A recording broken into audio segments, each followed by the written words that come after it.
I haven't really talked much about any Azurlane Wave 5 content yet because, well, number one, yuck. Number two, I've looked at the commanders and I think the best of the Azurlane has already come to us. However, there is one commander from this new wave, Azurlane Colorado. She's got a unique skill that reduces the reload time of the battleship, but it's a little bit more in depth than that. I'll have to go into some more detail. In any case, I thought to myself, what American battleship might benefit from a faster reload? Well, what about USS Georgia, the infamous six-gun battleship? Six guns, of course, are a breaking point for many players in this game, especially if these six guns don't get good dispersion. But they are the second biggest guns in the game, 457 millimeters, and they've already got a very fast base reload time of 25 seconds, which I've already been using. So what happens if we add on Azurlane Colorado? Well, let's talk about it. However, before we get into the meat and potatoes, let's take a look at the potatoes on the blue team. Notice that we've spawned over here on the Charlie Cap, and thus we are going over to the Charlie Cap to play that side. What is the rest of our team doing? Well, if you look closely at the map, you'll see that they are abandoning the Charlie Cap in order to form a black hole to the south of Bravo. But we do have both of our enemy destroyers in Alpha, so maybe they'll end up securing that cap.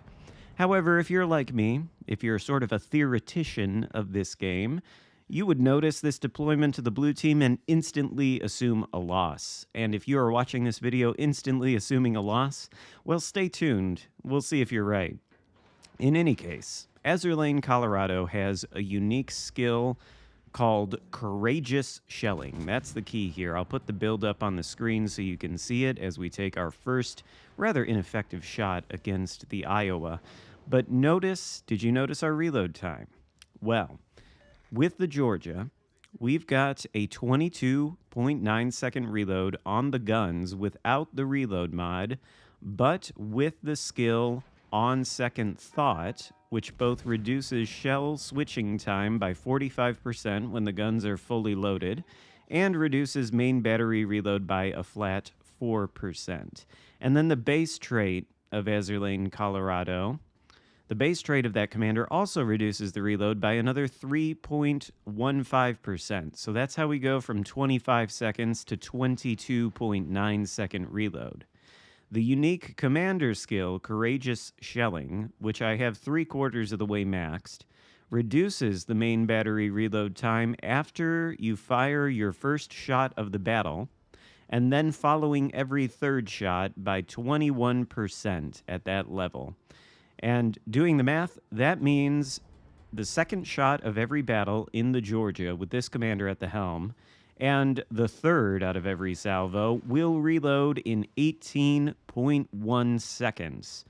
That's approaching cruiser territory on the second biggest guns in the game. And it's going to come in, I guess, fairly handy. Now, I am not using the reload module in the fourth module slot for Georgia, because I think the epic artillery plotting room is sort of essential to this ship now. It does only have 6 guns. They don't always get the best dispersion, but if you run the epic artillery plotting room, then every time you do 30,000 damage, you get an extra 2% bonus on the already 11% bonus to the accuracy. So I don't think it's worth giving up the artillery plotting room mod for the reload mod on this particular vessel. But if you wanted to, I did the math. If you go with reload mod instead of artillery plotting room, you could make this reload absurd on the Georgia, okay? The reload time modified just by the commander skill On Second Thought and by Azurlane Colorado's base trait, and then the reload mod, you would be enjoying a 20.5 second reload, unmodified by this commander's unique skill. But if you bring the unique skill Courageous Shelling into the mix, when the buff takes effect, the reload would become 16.2 seconds. That's like an Atago reload on 6 18-inch guns. 18.1 seconds, though. That's as low as we can get it with the build we've chosen for this game, and that's still ridiculous. Now, back to the game. Notice that the Nelson, who did notice that this flank was completely abandoned by everybody except me, to his credit, he did turn around and try to come help us. But the reason we were running away from the flank is because of the Cian Yang over there. You can see he just got 2 sets of torpedoes on the Nelson. Nelson was full HP. Now he's no HP. He's going to go right back to port. Map awareness is the key here. That's why we didn't push into this flank, if anybody was wondering. We did want to come over and play the flank, but had we pushed in against the Iowa and the battleship, well, we would have had 2 battleships shooting at us. Anhalt would probably have been shooting HE, so lighting a lot of fires. Georgia's superstructure is massive. It's not really good at taking on brawls with multiple battleships, and then if I've got a destroyer that I have to worry about hitting me with deep water torpedoes, well, if I had pushed in on this flank, I wouldn't be floating for very long. But the friendly team has lost 3 ships, including 1 destroyer. Somehow, Alpha is being retaken by the Reds. Nobody has claimed Bravo. Obviously, the Reds have claimed Charlie, and there's nothing we can do about it. We're continuing to kite away from the destroyer and the 2 battleships here. We've got Iowa and Anhalt chasing us. And at this point, the idea is to hopefully lead Iowa closer to some of our teammates who are still concentrated in a black hole, but they've moved the center of gravity for that black hole. It's no longer south of B, it's south of Bravo. However, Anhalt out here is giving us flat broadside, so obviously we cannot resist that. But there, I think that was the 3rd salvo of the set. I think we just reloaded in 16 seconds there. I have noticed one thing, though, that's peculiar about running this build, which is sometimes if you don't get a full salvo out, but instead you ripple fire the guns, it seems to me like the reload is based per gun if you're firing per gun. If you fire per salvo, the whole salvo will reload in 18.1 seconds when that skill is active. But if you fire one by one, then only 1 or maybe 2 guns will reload at that speed, and the 3rd one will be left behind if you don't get all the salvos out at once. That seems to be how it works to me. I can't quite tell. I could be wrong about that. In any case, Iowa's still pushing into us. Anhalt is trying to farm us with HE from a distance. We've got the Cian Yang somewhere, but our friendly teammates have noticed the Iowa. They're beginning to shoot at him, which hopefully is going to deal some kind of distraction. But there are some ships up north of the Alpha Cap that we're going to want to pay attention to. We are kind of broadside to that Alpha Cap, and we do see a battleship up there. Note we've switched to the high explosive at this point because Iowa is just going to continue sailing bow in, and maybe we can get some good juicy chunks into his superstructure, but we're going to be too subject to RNG. So we decided to switch to high explosive in order to get a chance at lighting a fire. Speaking of which, Anhalt gets a double fire. We DCP that, obviously. Fire the HE at the Iowa's bow. Lucky RNG roll there. We get 2 double fires, and I think they're permanent, so Iowa's going to be roasting for a little bit. We've got a Rochester broadside to us, but he's going to get behind the safety of that island before we are reloaded, unfortunately. Luckily, there's a Colorado offering up some HP in the distance, so we're going to take that shot against the broadside Tier 6 battleship, and I'm expecting some pretty good results. Shells look good. And yes, the results are good. Nearly enough to take out the Colorado. Not quite. We should be able to finish him off, though. However, because my team decided to abandon the Charlie flank for absolutely no reason, well, now we're at a disadvantage, and our entire team is parked in the corner of this map near the Alpha Cap. And we're surrounded by enemies. We've still got Anhalt somewhere over there. We've got the Cian Yang. And then we got a couple enemies north over here. Colorado's still not dead. Second shot into him does not do enough to take him out, but luckily our reload time is either 22 seconds or 18. So we're sending these shells downrange very quick. Colorado is on low health, and this salvo should finish him off. No, but we do get the high caliber medal and 130,000 damage. This is unfortunate. This is one of the reasons why building into the reload with this particular commander on the Georgia especially might be good. Although I have ideas that this might also be good for the Ohio. I did see Spartan Elite 43 made a video on Azur Lane, Colorado. I haven't watched the video, but I know he was running it on Kansas, which is another interesting idea.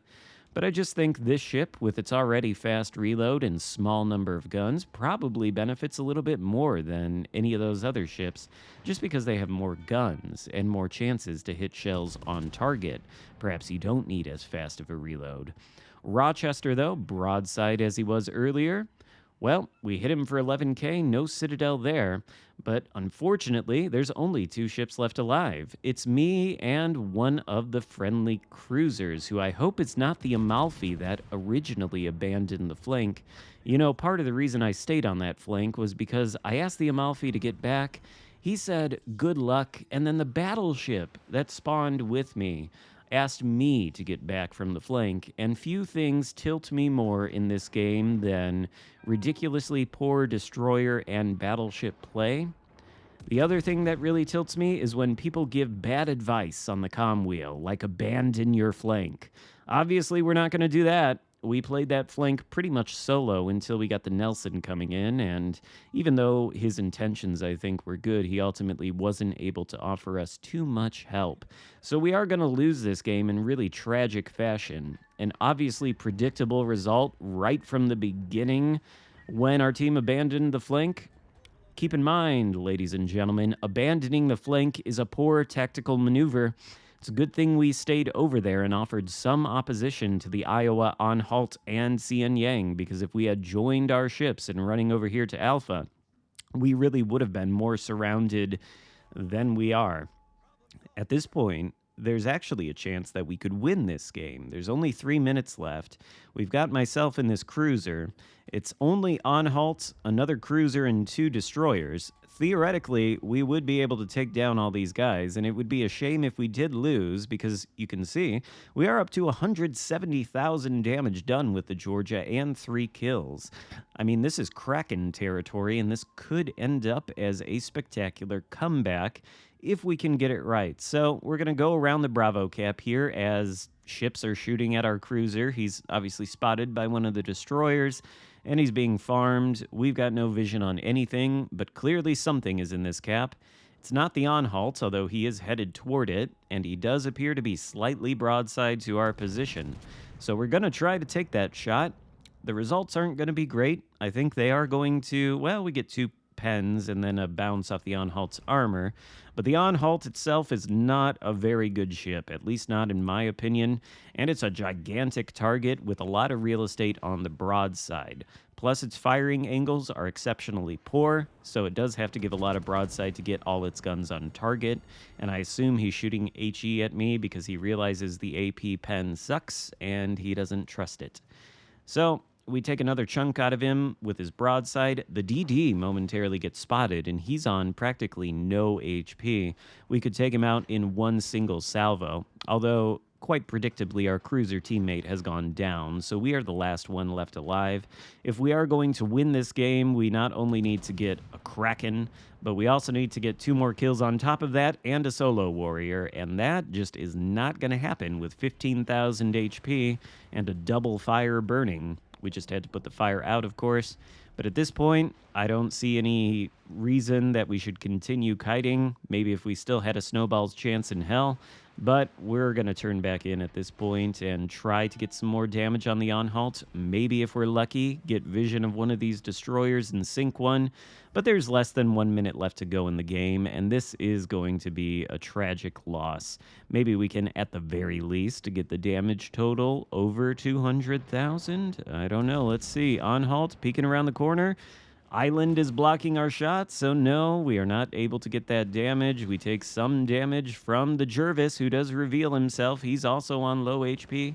He might have been the destroyer we saw initially on low HP, so if we've got a chance to sink him, we're obviously going to take that. Shoot the salvo at him. We've got the full benefit of the accuracy mod, the epic accuracy mod, and we're able to take him out for our 4th kill. 199,000 damage done, nearly 200k, but one of the nuclear missiles that the Anhalt launches from its boat hits us and takes us out. So the game ends in a terrible but predictable tragedy. The moral of the story here is do not abandon your side. And, well, I don't want to be too negative, right? I mean, this was a terrible game. We have 1800 XP and we're top of the leaderboard. Rest of our team, not so much. However, I didn't want to leave it here. So the next game, and I kid you not, this was the very next game that I played. I almost thought about stopping for the night after getting that result, but I said no. Let's power through it. Let's try to test out this Azur Colorado build a little bit more. We spawn on the alpha cap of this map. There's a Miyoko out there. He's going to turn broadside to us, so we're trying to carefully aim the shot, but we don't quite get it right. The Miyoko is a crafty individual. He decides to come to a complete stop, which we did not predict. You often do not predict that Tier 6 cruisers are going to come to a complete halt, flat broadside in front of your Tier 7 battleship. But the unpredictable can sometimes be beneficial. And the Miyoko does it again. He throws off our shot once more by, well, he thinks he does. We get a Citadel. I don't know how we managed to do that, but we do, even though the Miyoko's trying to juke us. And just like that, his grand master plan of being a dodgy little kiting cruiser is foiled. He's got almost no HP left, and this salvo, provided it hits, should be enough to take him out. Now, if we look at this cap, we are starting to suspect, and there he goes for our first kill of the game and first blood, but if we look at this cap, we're starting to suspect that only the Colorado and another enemy cruiser are in the area. We don't know where the enemy destroyer is, but we don't think he's on this flank, because if he was, well, we would assume that probably the alpha cap would start turning red, or at the very least, we would be spotted by the destroyer from the sea. So there's a good chance he's not even over here, which means we can push in, especially since the Colorado is running away, and so's the other cruiser. I think we will be able to cut into this cap, but what do you know? An angry smoke screen appears, and that tells us for 100% certain that the destroyer is in fact over here. So we glance at the team lineup to see what could this destroyer be. And we find to our delight that it is not any kind of credible torpedo threat. It's the USS Kidd, which is a great gunboat, but if the USS Kidd is just going to sit in that smoke screen after he just launched his torpedoes, then we're going to push in. He's got one single rack. It's got like a 6.5 kilometer range or something like that, and it takes forever to reload, so he'll be on the reload now. Atlanta, well, we want to shoot at him, even though the Kidd is right now spotted. Reason for this is because we do have a friendly destroyer in the alpha cap with us, and I thought, well, my train of thought here was we need to take out the Atlanta so he doesn't kill RDD. That way RDD can kill the Kidd. That was the line of thinking there, and that's sort of what the role of the battleship is anyway. Atlanta goes dark momentarily, but one of our teammates takes him out. Colorado is revealed broadside, so we are able to take a shot at him, and this time, unlike the last game, well, we see what happens to the Colorado when he takes a broadside shot from the Georgia. He gets one Citadel and he loses all his HP. Of course, we are now spotted for the benefit of the Kidd, who I suspect is still hiding in this smoke screen. So we turn our ship to the right in order to act like we're heading in this direction. The Kidd's torpedoes might be reloaded at this point, so as soon as we fire the shot, we turn left. That's one of the tactics you can use if you're pushing into a destroyer. Turn one way, fire your guns, turn the other way. That's usually enough time to throw off torpedoes if any have been launched. Colorado is, I think, maybe slowing down inexplicably right here. And, well, he dies for it. There's our second kill of the game. The Kidd is not in the cap, but I think he is still in the smoke screen. We've got our friendly destroyer in front of us, as I had hoped, with taking out the Atlanta. Looks like that guy has lost no HP. I don't even know if he was spotted by the Atlanta, to be honest, but better safe than sorry. That's when Kidd decides to come out from behind the smoke screen. He's got no HP left. He takes a big shot from somebody, and we're able to secure the kill for our third one of the game. I think there's going to be a nice convenient gap here to sneak the Georgia through between these Kidd torpedoes. No threat to us. We take no damage from that. And this game is pretty much over. The enemy team has lost 4 ships right off the bat. There's only 5 minutes that have elapsed here.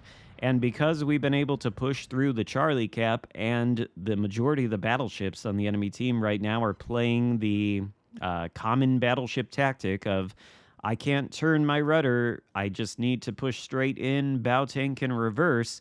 Well, if you do that in the center of the map and anybody attains the flank, they're going to get your broadside if they move their battleship into an advantageous position. So, Gneisenau, he's broadside to us, and he's a tier 6 battleship, so like the Colorado, he takes a crap ton of damage. No Citadel, though, thanks to the German Turtleback. 35 points left for the enemy team. If we sink one of these battleships, the game will unfortunately be over. But the idea is, how much damage can we get with this buffed reload from Azurlane, Colorado in a short game like this? Only 6 minutes have elapsed, and it's not going to last much longer.